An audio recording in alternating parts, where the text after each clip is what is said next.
Setan kalau mau membinasakan orang-orang percaya, caranya adalah dengan mengacaukan kepercayaan mereka. Dan kayak disenggol, tidak mungkin senggolnya ke atas. Kalau Anda mau seluruh gedung ini roboh, pukul fondasi. Pukul fondasi.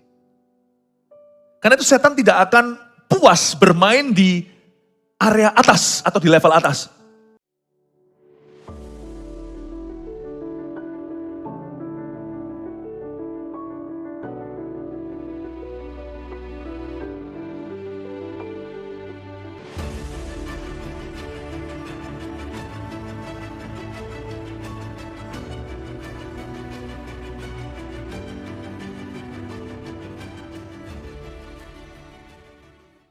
Terima kasih untuk Injil yang menyelamatkan kami. Ajari kami setia sampai mati. Bukan hanya pada panggilan kami, tapi pada setiap kebenaran di dalam. Berikan kepada hamba-Mu kemampuan untuk mengajari umat-Mu sekali lagi. Setiap kali bertemu umat Tuhan dan mengajarkan adalah hak yang istimewa serta kewajiban. Makasih Tuhan untuk dishonor, suatu kehormatan untuk bisa melayani. Biarkan setiap jemaat hari ini sehat. Roh mereka sehat. Kenapa juga berdoa untuk kesehatan tubuh mereka. Pikiran mereka, mentalnya sehat. Tuhan, terima kasih. Terus menerus ya Tuhan, bangkitkan di antara kami. Guru-guru yang baik di setiap keluarga, ayah kepala keluarga menjadi imam. Dan di setiap CG kepemimpinan sampai seluruh hamba-hamba Tuhan, pendeta-pendeta tempat ini. Kami mau murni, pengajaran Kristus mengalir. Sembunyikan di balik salib Yesus, hamba mau mengajar umat dari situ. Dalam nama Yesus kami berdoa, haleluya, amin. Berikan tepuk tangan Tuhan. Glory to God. Sebelum Anda duduk, karena ini di live streaming juga di mana-mana, bisakah kita ucapkan welcome home pada sekelilingnya. Welcome home, Tuhan Yesus memberkati. Thank you. Silakan duduk. Kita baca dulu di 2 Petrus ayat pasal 2, ayat 1 sampai 3, 17 sampai 22. Nabi-nabi dan guru-guru yang palsu, ayat 1. Sebagaimana nabi-nabi palsu dahulu tampil di tengah-tengah umat Allah, demikian pula di antara kamu akan ada guru-guru palsu. Mereka akan memasukkan pengajaran-pengajaran sesat yang membinasakan, bahkan mereka akan menyangkal penguasa yang telah menebus mereka, dan dengan jalan demikian segera mendatangkan kebinasaan atas diri mereka. Banyak orang akan mengikuti cara hidup mereka yang dikuasai hawa nafsu, dan karena mereka jalan kebenaran akan dihujat, dan karena serakahnya guru-guru palsu itu akan berusaha mencari keuntungan dari kamu dengan cerita-cerita isapan jempol mereka. Tetapi untuk perbuatan mereka itu, hukuman telah lama tersedia dan kebinasaan tidak akan tertunda. Ayat 17, guru-guru palsu itu adalah seperti mata air yang kering, seperti kabut yang dihalaukan taufan. Bagi mereka telah tersedia tempat dalam kegelapan yang paling dahsyat. Sebab mereka mengucapkan kata-kata yang congkak dan hampa dan mempergunakan hawa nafsu cabul untuk memikat orang-orang yang baru saja melepaskan diri dari mereka yang hidup dalam kesesatan. Mereka menjanjikan kemerdekaan kepada orang lain, padahal mereka sendiri adalah hamba-hamba kebinasaan. Karena siapa yang dikalahkan orang, ia adalah hamba orang itu. Sebab jika mereka oleh pengenalan mereka akan Tuhan dan Juru Selamat kita, Yesus Kristus telah melepaskan diri dari kecemaran-kecemaran dunia, tetapi terlibat lagi di dalamnya, maka akhirnya keadaan mereka lebih buruk daripada yang semula. Karena itu bagi mereka adalah lebih baik jika mereka tidak pernah mengenal jalan kebenaran, daripada mengenalnya, tetapi kemudian berbalik dari perintah kudus yang disampaikan kepada mereka. Bagi mereka cocok apa yang dikatakan peribahasa yang benar ini. Anjing kembali lagi ke muntahnya, dan babi yang mandi kembali lagi ke kubangannya. Ayat firman Tuhan menjelaskan bahwa di akhir zaman roh dengan tegas mengatakan bahwa akan ada kesesatan, bahkan bermula dari rumah Tuhan. Notabene orang Kristen, tapi ternyata pengajaran yang dianut tidak Kristen sungguhan. Kita harus waspada. Karena sekali lagi kita selamat karena percaya. Jadi apa yang kau percayai mempengaruhi keselamatanmu. Dan Alkitab menjelaskan di surat Petrus menulis pada jemaat. Sebagaimana nabi-nabi palsu dahulu tampil di tengah-tengah umat Allah, demikian pula di antara kamu akan ada guru-guru palsu. Di antara kamu akan ada guru-guru palsu. Jadi di luar sana ada aliran-aliran yang mirip Kristen dan bahkan juga bisa menyebut dirinya Kristen tetapi bukan. Saya akan tunjukkan perbedaannya, saya khusus pilih 4 untuk hari Minggu ini. 4 ini tidak mewakili semua karena terlalu banyak, tetapi 4 ini mencakup semua. Sebenarnya sini sana ada kemiripan. Hanya namanya aja berganti-ganti, berubah-ubah, modernisasi. Tapi sebetulnya akarnya kurang lebih sama. Jadi kalau nanti sekarang yang trending apa di dunia, kita sih nggak ngikut tren ya. Gereja kita sih punya pengembalaan sendiri di mana kita itu memupuki, benahi, ayomi jemaatnya agar bertumbuh dan berbuah dalam pengenalan yang benar.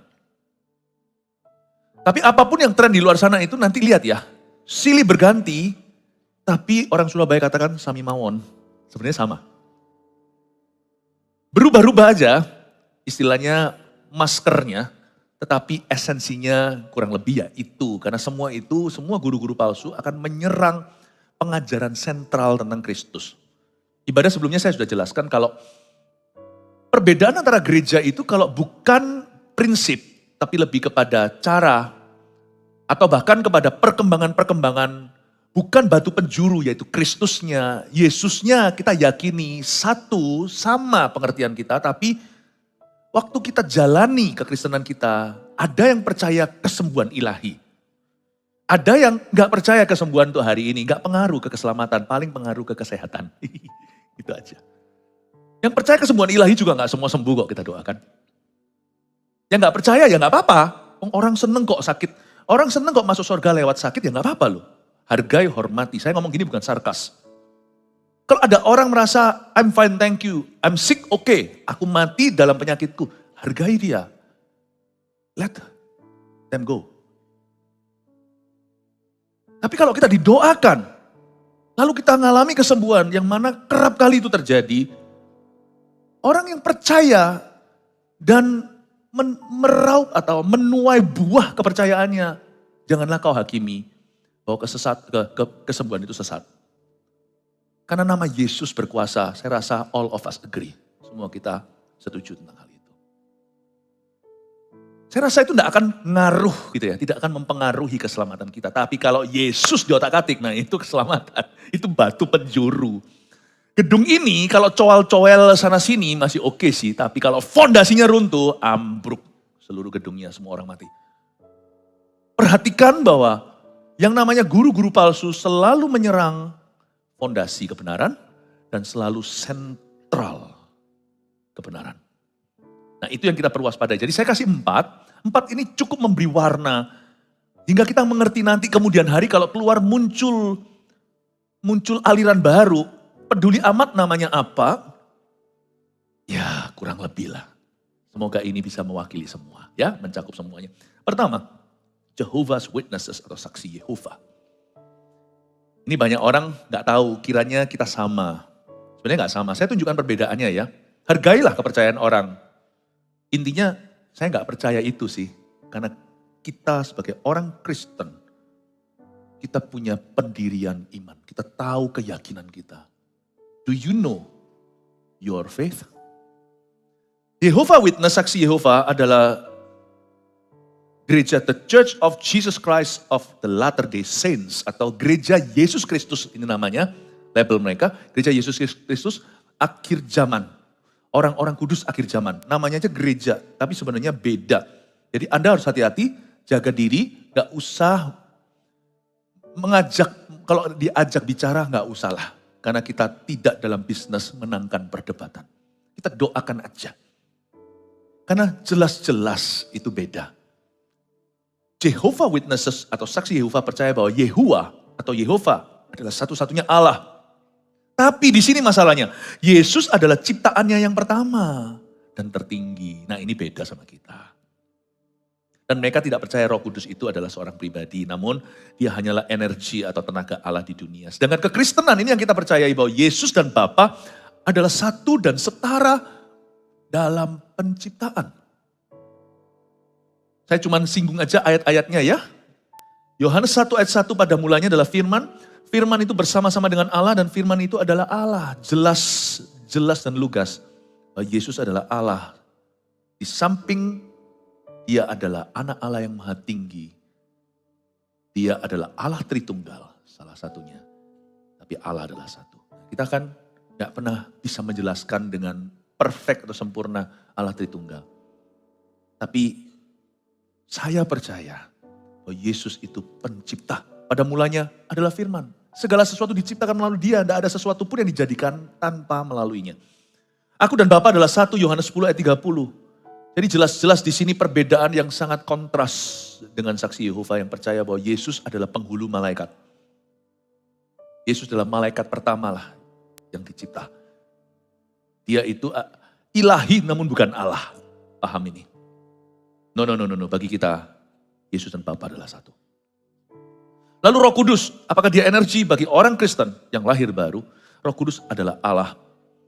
Efesus 4:30 berkata, dan janganlah kamu mendukakan Roh Kudus Allah yang telah memeteraikan kamu menjelang hari penyelamatan. Dengan jelas sekali, Paulus berkata bahwa jangan dukakan the Holy Spirit God atau God the Holy Spirit, Roh Kudus Allah, bukan tenaga.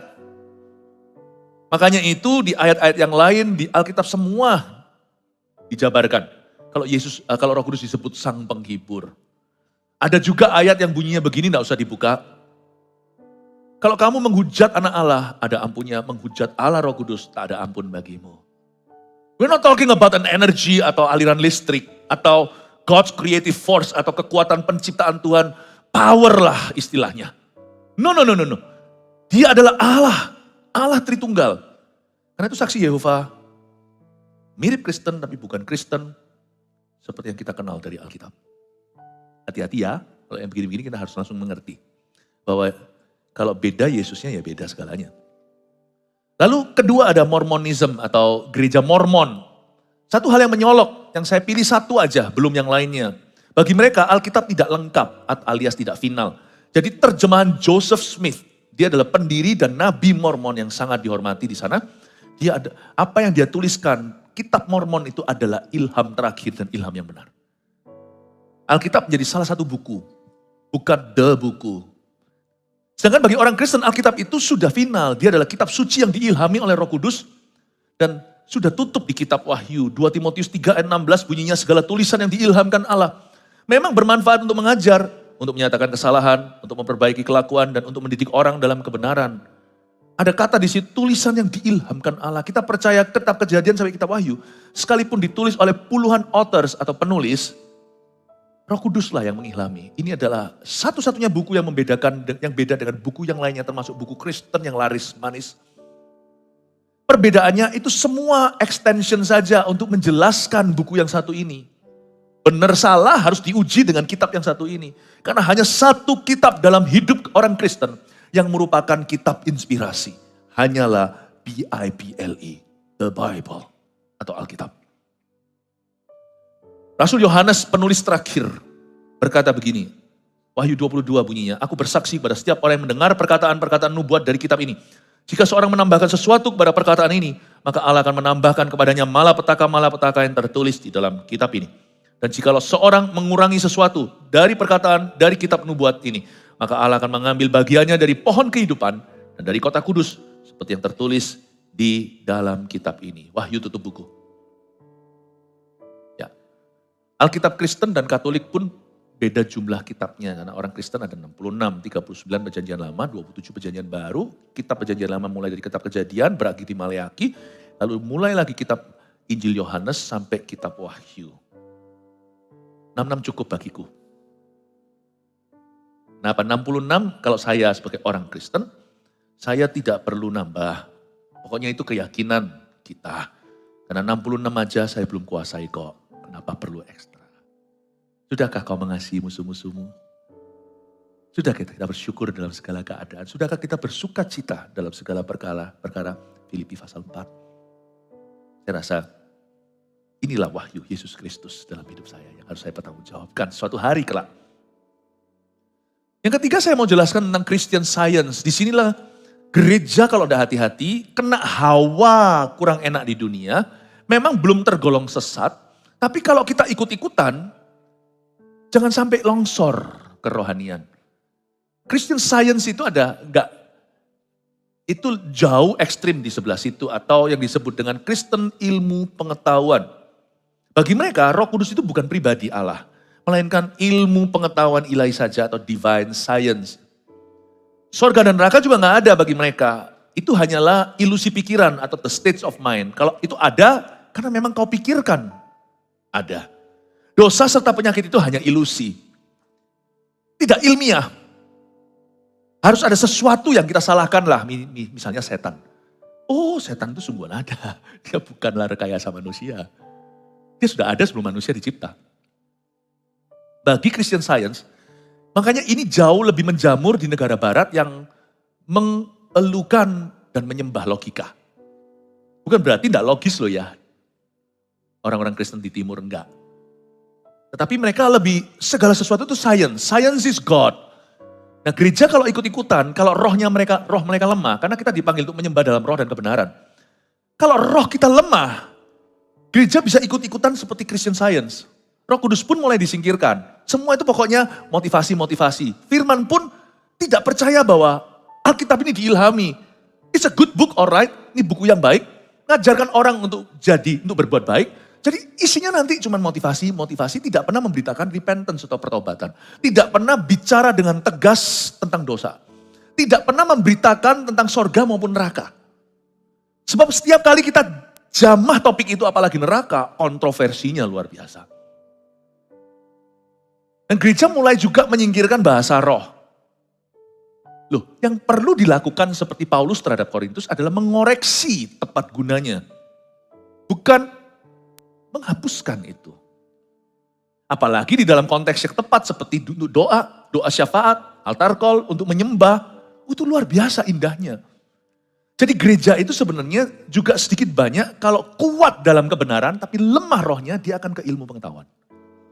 Tapi gereja yang ngeroh juga ada. Yang tidak saya sebut kali ini dari saya sebut sebagai salah satu dari 4 itu Gnosticism atau zaman abad ke-1 pengajaran sesat itu sudah rame. Ada juga yang Gnosticism, artinya Tuhan itu gak sungguh-sungguh hadir, dia itu cuma roh. Semua dirohkan, everything has spirit. Gereja kalau kuat kenceng rohnya, kurang kebenarannya, aneh-aneh nanti. Sungguhan aneh-aneh, Tuhan berkata, begini begitu. Wah, kebaktiannya pun bukan ngeflow in the Holy Spirit, tapi ngawur in the name of the Holy Spirit. Nggak tertib itu. Tertib itu bukan diam, khidmat, tidak bersuara. Bukan, tertib itu tepat pada tempat, tepat pada guna dan fungsinya.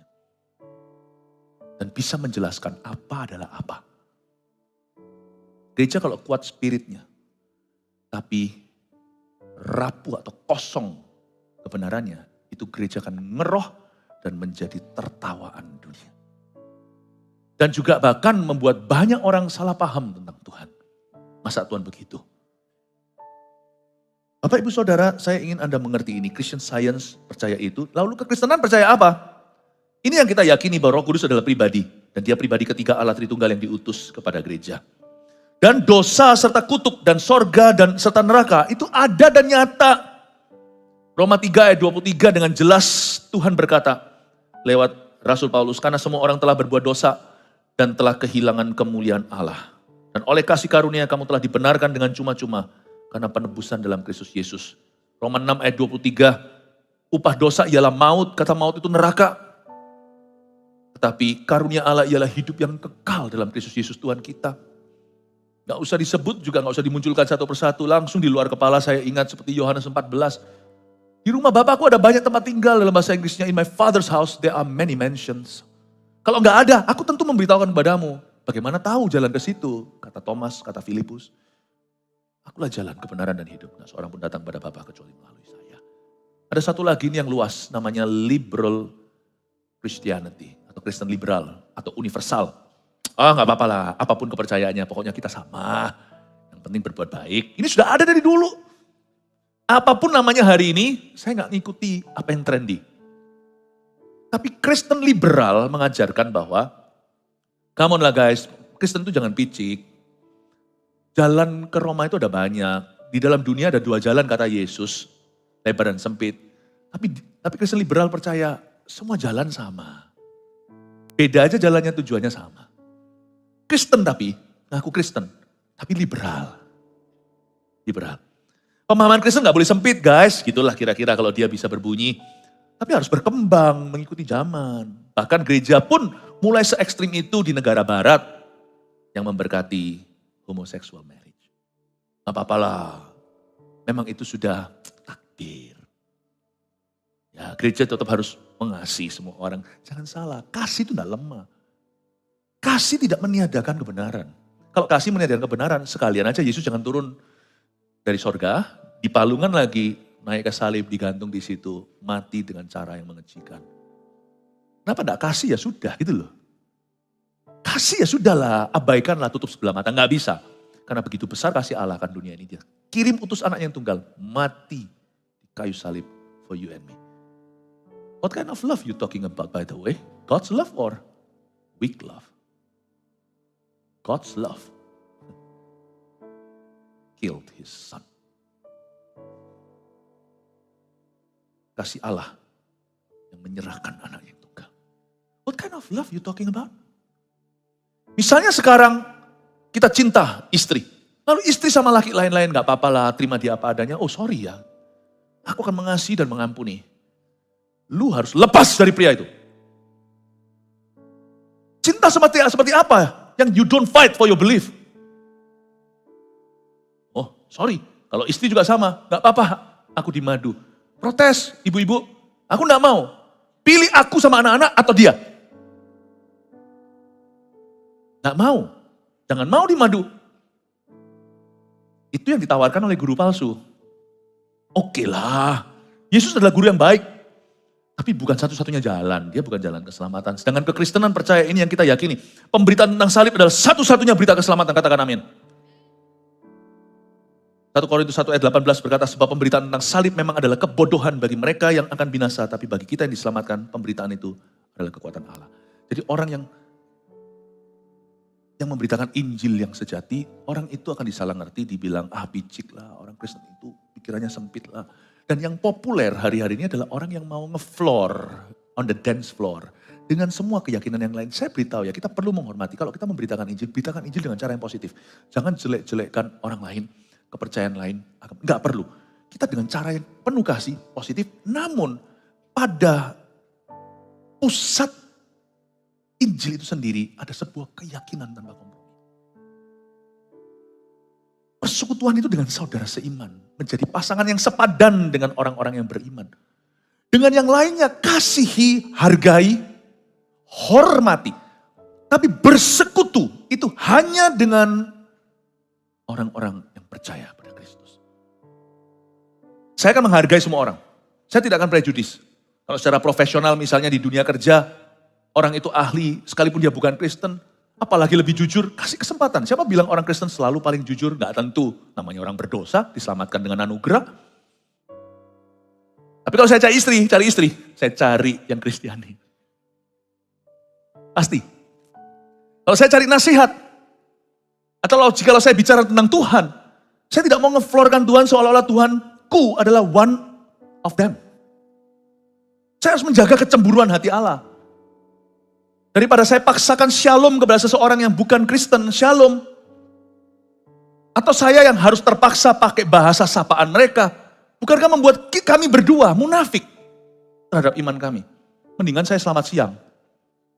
Selamat siang Bu. Aku tak pandang agama apa-apa. Aku dan kau dalam konteks ini. Kita setara warga negara Indonesia yang saling menghargai Pancasila, sila ketiga, persatuan. Saya tidak akan munafik. Saya tidak akan memportray atau menggambar atau merepresent atau saya tidak akan memberikan sebuah kesan bahwa Yesusku salah satunya. Tidak bisa, sorry. Kalau di esensi dalam core berada di pusatnya.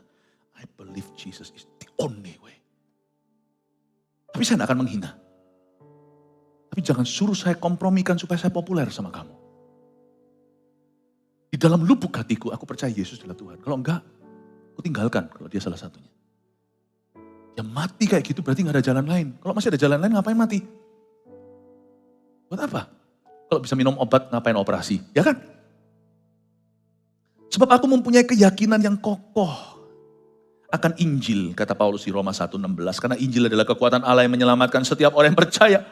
Pertama-tama orang Yahudi tapi juga orang Yunani. Sebab di dalamnya nyata kebenaran Allah yang bertolak dari iman dan memimpin kepada iman. Seperti ada tertulis orang benar akan hidup oleh iman. Selain itu dalam kekristenan bedanya sama liberal. Alkitab adalah firman Tuhan yang sudah sempurna. Otoritas tertinggi orang percaya, saya gak akan bahas di sini. Saya tidak tergerak ke situ, tapi kebaktian sebelum ini saya jelaskan mengapa Alkitab itu masuk akal. Kenapa saya yakin? Bukan hanya dengan iman, saya juga orang yang logis.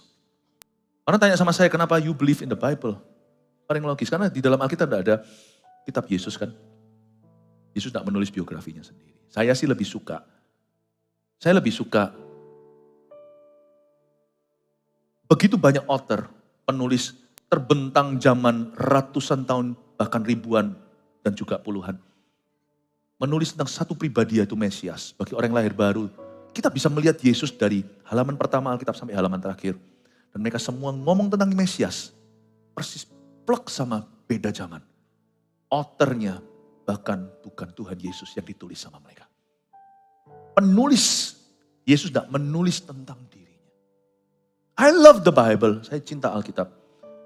Saya tahu bahwa Alkitab adalah firman Tuhan yang sempurna, otoritas tertinggi orang percaya yang dapat dipercaya oleh setiap kita. Dan selain itu, Kristen liberal bedanya apa dengan kita? Kita percaya Yesus adalah Tuhan dan satu-satunya jalan ke sorga.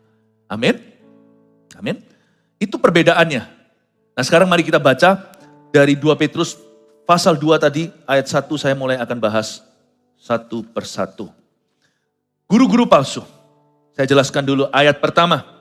Sebagaimana nabi-nabi palsu dahulu tampil di tengah-tengah umat Allah, demikian pula di antara kamu akan ada guru-guru palsu. Mereka akan memasukkan pengajaran-pengajaran sesat yang membinasakan, bahkan mereka akan menyangkal penguasa yang telah menebus mereka, dan dengan jalan demikian, segera mendatangkan kebinasaan atas diri mereka. Nomor 1 ada tulisan begini, di ayat pertama, nabi-nabi palsu akan tampil di tengah-tengah umat Allah. Mereka dari kita namun tidak pernah menyatu dengan kita. Andai kata mereka satu, mereka tidak akan pernah memungkiri Kristus dan menyangkal kebenaran-kebenaran sejati. Jadi hati-hati dengan label Kristen, karena itu harus kita uji. Guru-guru palsu banyak juga yang bermunculan di zaman dulu dari gereja mula-mula. Tapi akhirnya para rasul semakin dewasa dalam pengajarannya. Pengajaran rasul-rasul itu kuat sehingga jemaat dibangun imannya secara dahsyat. Dan mereka bisa membedakan mana benar, mana salah. Dan mereka tahu bahwa guru-guru palsu itu sekalipun berasal dari mereka, jadi populer di zaman itu, tapi mereka tidak pernah sungguh-sungguh Kristen di dalam hati. Mereka akan memasukkan pengajaran-pengajaran sesat yang membinasakan. Perhatikan kata pengajaran lalu membinasakan. Berarti setan kalau membinasakan Anda, gak tentu pakai masalah hidup, karena masalah hidup kadang-kadang malahan mendekatkan kita kepada Tuhan. Gak tentu pakai aniaya, karena aniaya membuat gereja berdoa lalu gempa bumi ketika mereka sembahyang, lalu dengan berani beritakan Injil. Disertai dengan tanda-tanda heran lagi. Setan kalau mau membinasakan orang-orang percaya, caranya adalah dengan mengacaukan kepercayaan mereka. Dan kayak disenggol, tidak mungkin senggolnya ke atas. Kalau Anda mau seluruh gedung ini roboh, pukul fondasi. Pukul fondasi. Karena itu setan tidak akan puas bermain di area atas atau di level atas. Ya, mengacau balaukan antara gereja dengan gereja soal bahasa roh contohnya.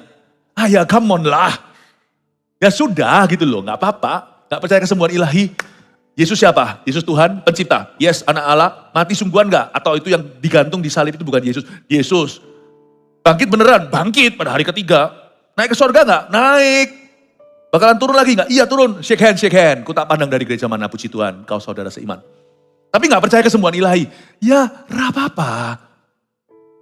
Saya gak akan berani doakan. Tapi kalau nanti sana mati, saya juga tidak akan ece. Saya tidak akan menghina. Karena kita yang mendoakan pun kadang-kadang kita doakan tetap mati kok. Gak apa-apa, hormati, gak akan pengaruh di iman kita, keselamatan, cuman pengaruh jalan aja. Cara kita jalan di dunia ini. Gak percaya bahasa roh itu gak untuk semua orang, gak ada. Ya sudah, gak apa-apa. Asal kita semua ngerti bahasa kasih. Terima kasih, yang sopan santun, kasih itu sopan. Tidak melakukan yang tidak sopan. It's okay loh. Tapi untung saya bisa bahasa roh, bukan menyombongkan diri. Saya pernah sekali waktu di Ungaran bersama dengan Pastor Yo, pukul 4:30 pagi, ada yang pukul pundak saya. Puk. Ini rumah ada hantunya, ternyata bukan, itu rumahnya hamba Tuhan. Tapi saya dipersiapkan tentang sesuatu yang saya tidak tahu. Karena nanti hari pertama itu, 4 hari kemudian, ingat Pastor Yo, Kita melayani kelepasan orang-orang kesurupan setan yang main-main jimat, orang-orang yang percaya kegaiban, yang kepahitan, yang gak keruan. 4 hari berikutnya kita pelayanan terus kelepasan. Saya gak sangka, sampai kaki saya bengkak di hari keempat. Papa mama saya datang khusus dari Surabaya, nyetir ke Ungaran untuk memaksa saya berhenti dan angkat kaki saya. Kakiku bengkak. Sebelah sini. Karena saya berdiri dan melayani dari pukul pagi berapa sampai pukul 1 malam kadang-kadang. Sampai subuh. Saya dipukul. Kalau dipukul gitu gimana? Tuhan ampuni yang memukul aku. Ngomong apa? Saya gak ngerti. Untungnya saya bisa bahasa lidah. Saya berdoa. 1,5 jam berikutnya saya bangun tidur gak terus mandi. Tapi langsung berbahasa lidah. Saya berbahasa roh dan berdoa. Saya gak tahu apa yang akan terjadi hari ini Tuhan. Ada sih janjian pelayanan. Tapi gak ngerti apa yang di depan. Kalau saya berdoa dengan logika dan kepala saya tidak akan bisa merumuskan apa yang saya doakan. Tuhan, aku doa supaya what ya? Saya doa berbahasa roh, tiba-tiba waktu berbahasa roh peka, merasa peperangan rohani datang. Kok merasa saya akan dipakai Tuhan? Tapi dipakai Tuhan gimana saya nggak ngerti. Saya berdoa berbahasa lidah sampai 2 jaman. Lalu pergi ke gereja. Wow, kelepasan demi kelepasan, 4 hari nggak berhenti. Itu cerita kebangunan rohani di Ungaran. Yang hari ini banyak jadi hamba Tuhan. Gembala kita di sana sini itu dari zaman revival itu. Ya gak apa-apa. Kalau saya gak bisa berbahasa roh, dipukul gitu. Saya gak tahu mau doa gimana. Dari mana mulainya, berakhir di mana doanya. Kalau saya gak bisa baca masa depan dan maksud Tuhan. Oh haleluya. Ya gak apa-apa sih. Bahasa roh juga bukan segalanya. Tapi saya ingin Anda mengerti bahwa guru-guru palsu itu bukan mengajar perbedaan. Setan tidak akan berhenti sampai di level atas. Kalau dia mau membinasakan umat Tuhan, dia nggak puas dengan menabur perpecahan. Tapi dia akan kacaukan doktrin yang paling mendasar. Kristus dan keselamatan. Tendang. Patah kakinya, roboh badannya. Dia tahu bagaimana membinasakan kamu. Dan dia pakai senjata makan Tuhan. Dia pakai orang-orang yang dikatakan di firman dari tengah-tengah umat Allah. Untuk melakukan itu. Makanya itu kita harus kuatkan kaki-kaki kita. Supaya kita tidak jatuh. Amin. Saya tunjukkan dulu poin pertama, poin ke-1. Catat di sini. Yang pertama dari pelajaran 1 ayat saja. Guru-guru palsu adalah manusia skandal. Yang menyangkal suatu kebenaran mutlak tentang Yesus. Nah ini bukan di level atas. Ini level fondasi. Guru-guru palsu adalah manusia skandal. Jadi mereka sendiri punya persoalan. Kalau Anda lihat pohon, mau tahu pohon apa, lihat buahnya. Kalau buahnya semangka, itu pohon semangka. Sebenarnya guru-guru palsu itu adalah manusia bermasalah. Coba cek. Tadi di ibadah sebelumnya saya jelaskan bahwa sebelum pengajar ajaran sesat, itu ada murtad. Jadi sudah ada gitunya dulu. Ada something is wrong dalam kehidupan orang-orang ini. Guru-guru palsu adalah manusia skandal. Yang menyangkal. Nah ini yang membuat mereka menjadi guru palsu adalah karena mereka menyangkal suatu kebenaran mutlak tentang Yesus. Yang mereka sangkal bukan perbedaan gereja. Yang mereka sangkal adalah kebenaran mutlak. Ini akan merugikan umat Allah. Ayat 2, banyak orang akan mengikuti cara hidup mereka yang dikuasai hawa nafsu. Dan karena mereka jalan kebenaran akan dihujat. Petrus ini tahu apa yang akan terjadi nanti di dalam gereja bahkan 2000 tahun yang akan datang hari ini.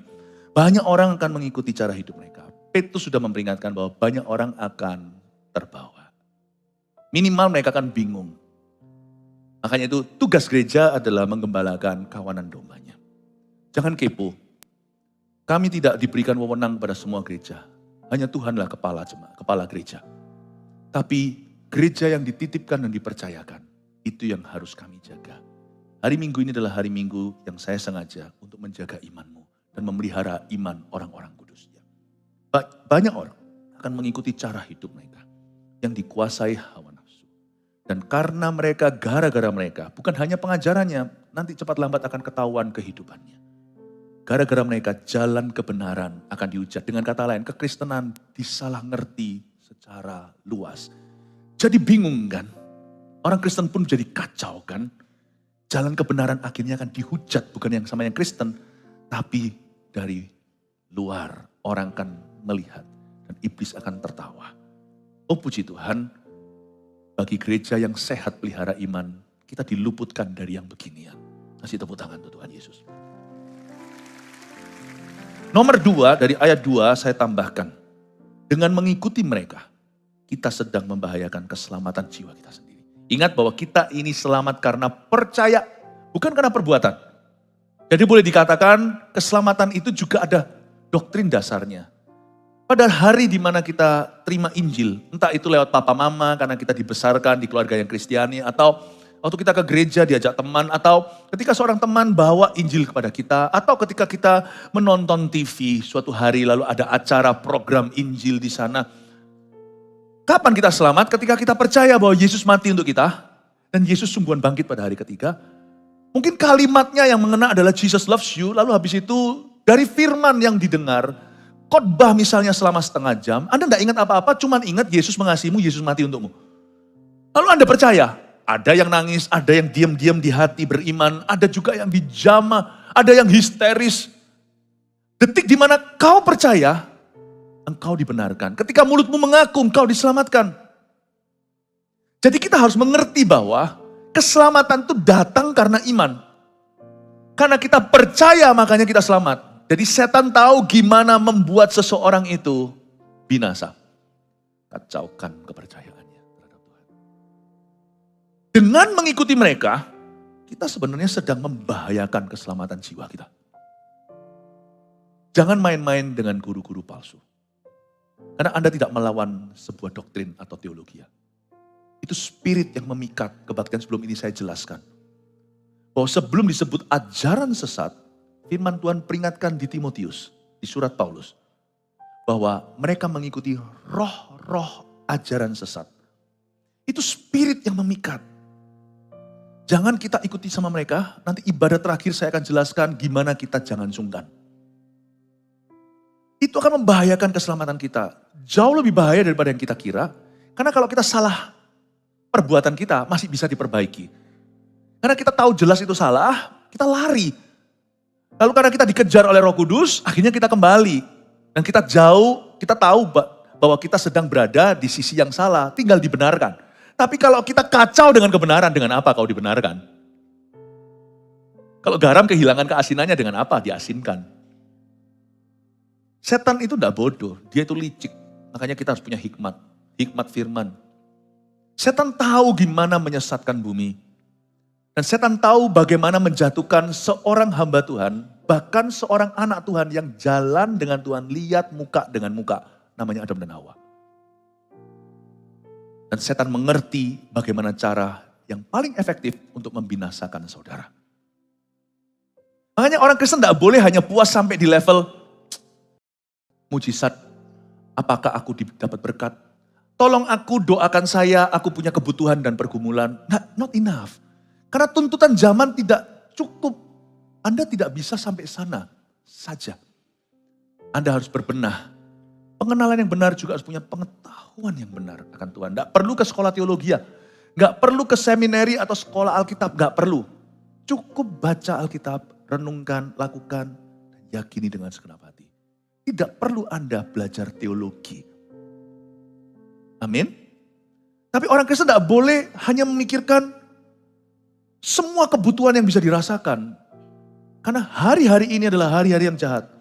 Setan tidak ingin menyesatkan orang dunia karena mereka sudah di dalam kegelapan. Yang setan ingin sesatkan adalah orang-orang pilihan.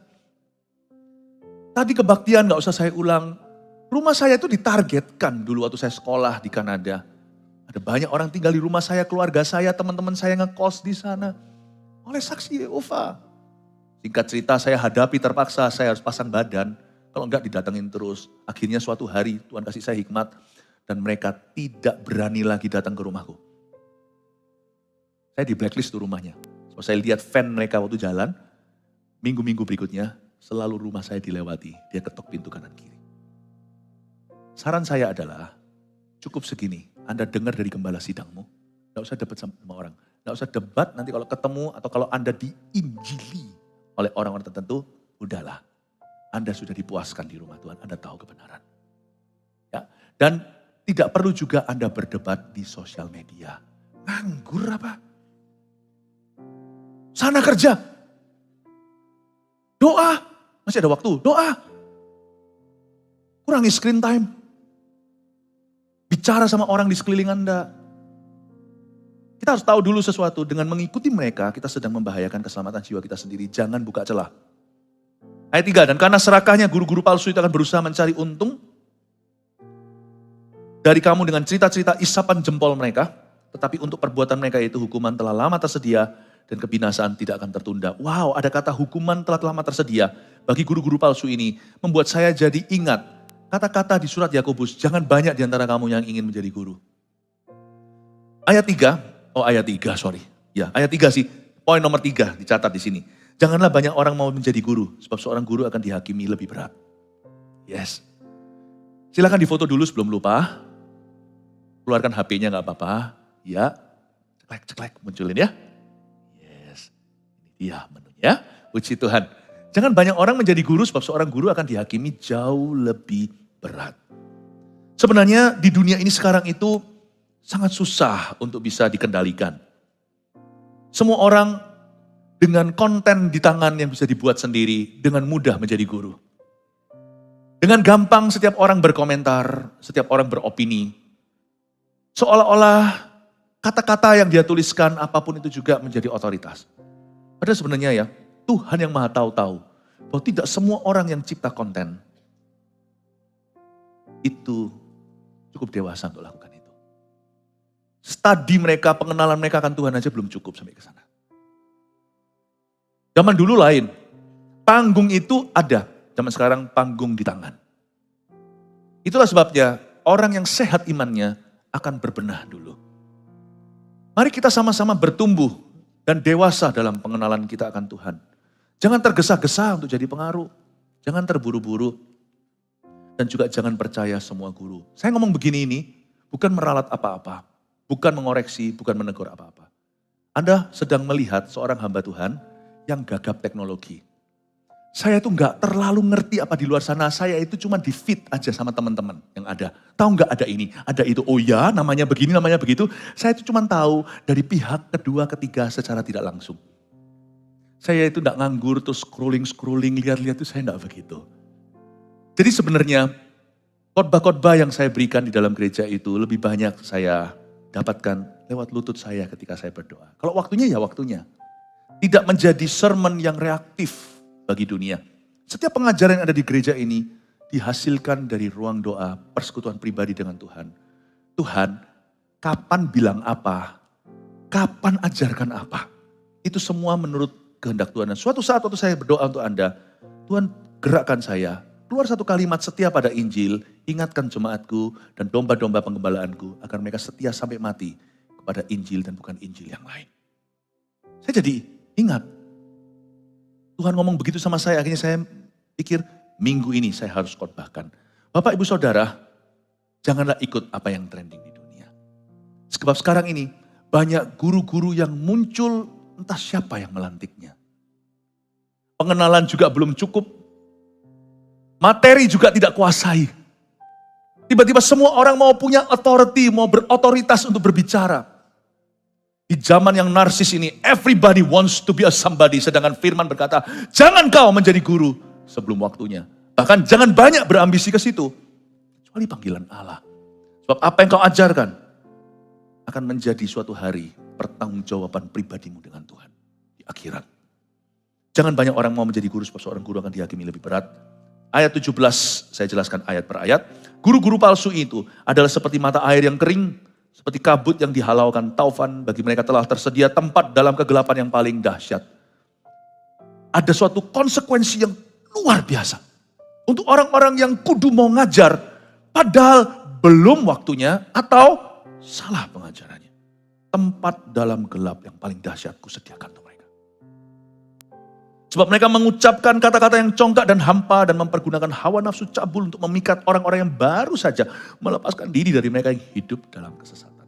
Mereka menjanjikan kemerdekaan pada orang lain, padahal mereka sendiri adalah hamba-hamba kebinasaan.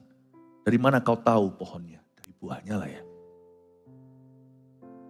Kata-katanya bisa indah, padahal mereka adalah hamba kebinasaan. Sebab karena siapa yang dikalahkan orang, ia adalah hamba orang itu.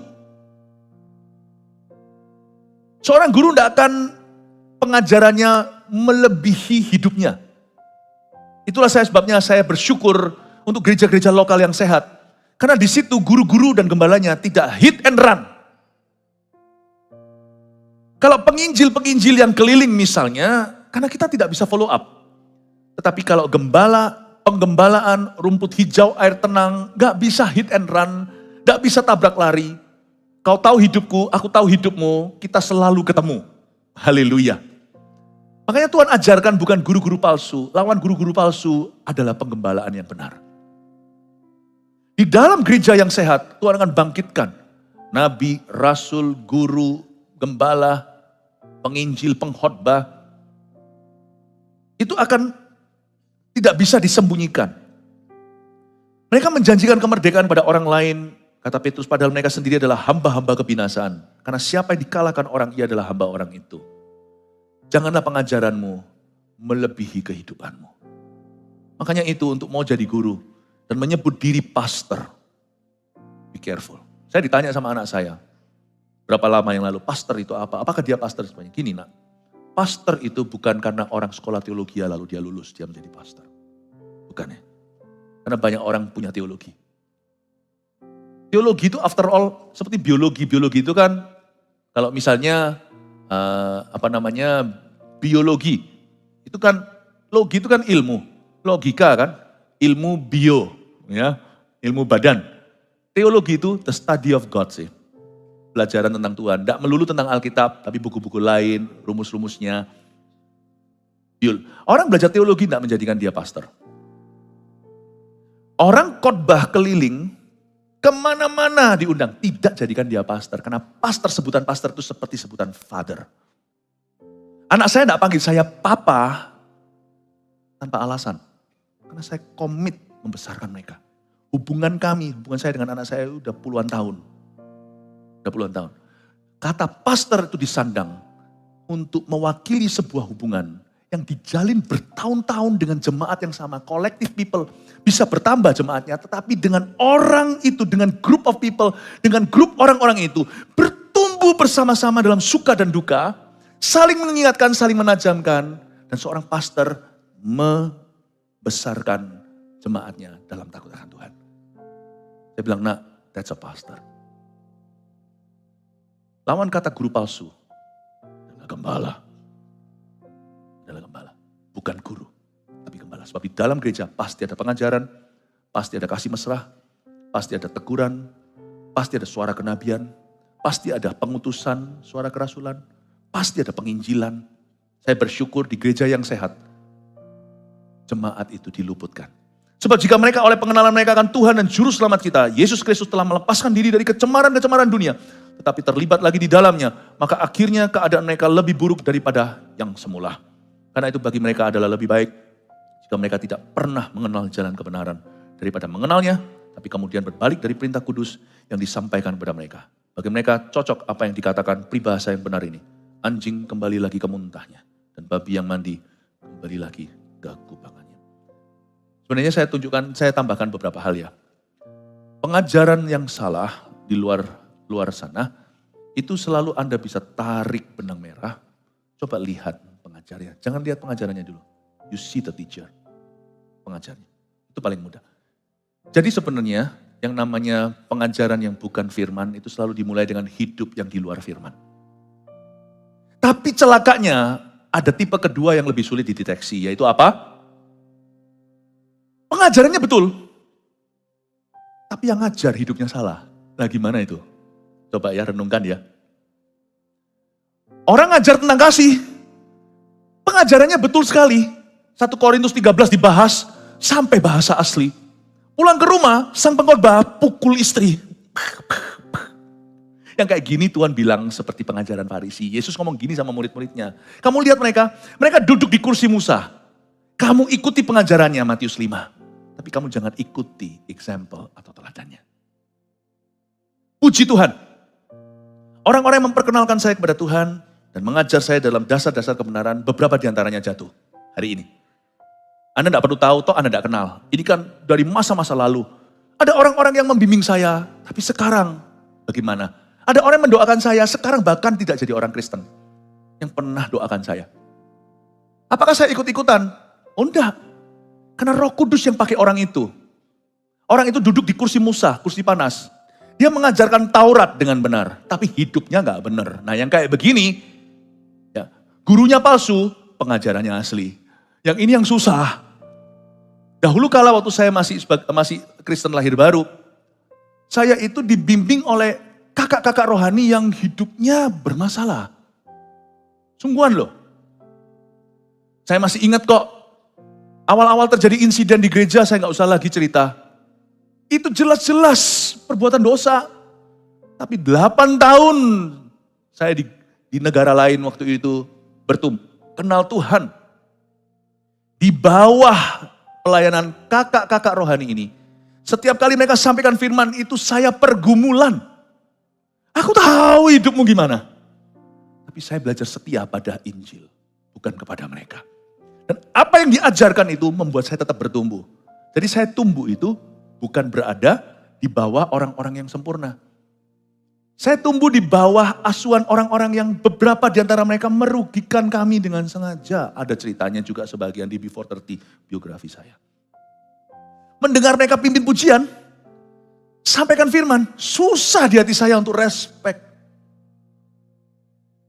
Imanku itu tumbuh di situ. Tahukah Anda, kalau Anda kira iman saya bisa bertumbuh gini karena saya sekolah teologi?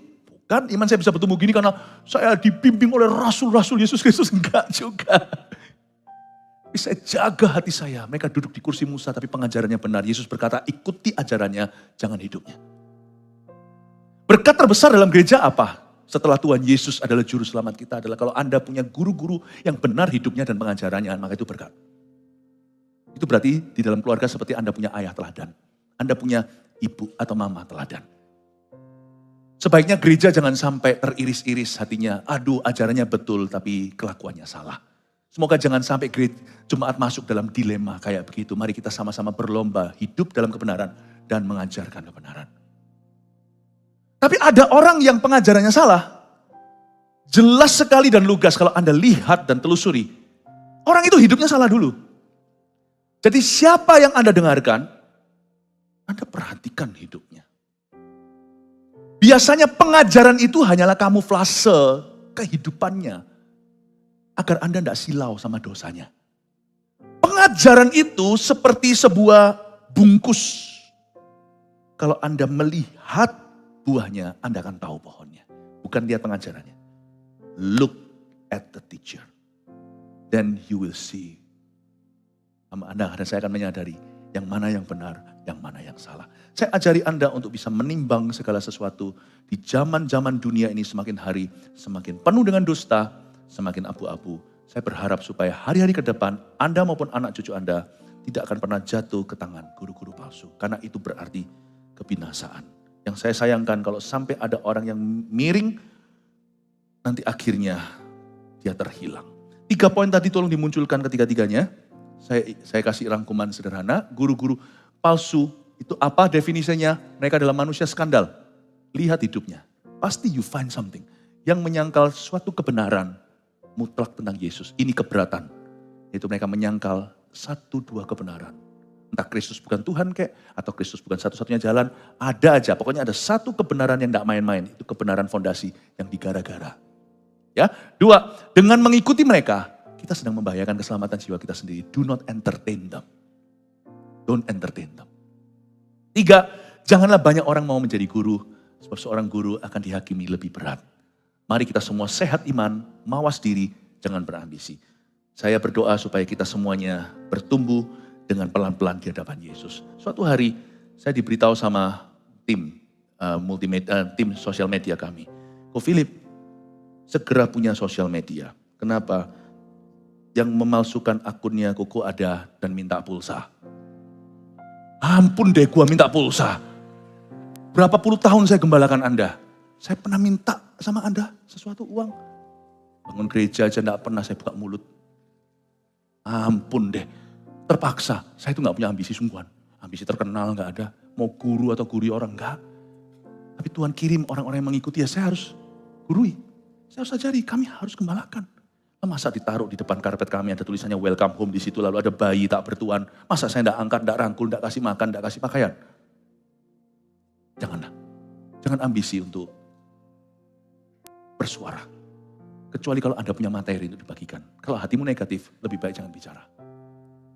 Tapi kalau hatimu ada sesuatu yang dibagi, keluar dari kasih, dari kebenaran Kristus, dari kebenaran yang sudah matang kau lakukan dan kau pertimbangkan. Anda sudah study about God, itu juga betul-betul berdasar pengenalan, bukan sok tahu. Dan monggo silakan, guru-guru seperti itu sangat kita butuh. Dan if not, 小孩子不要多讲话. Anak kecil, jangan banyak bicara. Sebab jadi guru itu luar biasa pressure-nya. Oh luar biasa. Dunia asumsi di dunia fitnah itu luar biasa banyaknya. Karena itu saya dorong jemaat kita bertumbuh di CG. Belajar untuk setia dengan 5, 10, biar orang lain kasih you kepercayaan. Oh dia sudah bisa jadi coach di atasnya, bisa pimpin 2 CG setelah membelah atau 3. Biar orang lain yang merasa Anda ready, bukan Anda angkat diri sendiri. Amin. Suatu hari kalau mau jadi public figure gini aja, sampai akunmu dipalsu, semua orang minta pulsa. Nah silahkan jadi public figure setelah itu. Kalau enggak jangan namakan diri aku public figure ini dan itu, janganlah. Percayalah hidup tenang dengan privacy, bertumbuh, urusi urusanmu, dan 5 roti 2 ikan 7 orang di sekelilingmu. I think that's the most beautiful life, sungguhan. Sungguhan, the most beautiful life. Jangan ada ambisi jadi terkenal, ambisi saja berbuah, buah lebat dalam Tuhan. Kasih tepuk tangan untuk Tuhan.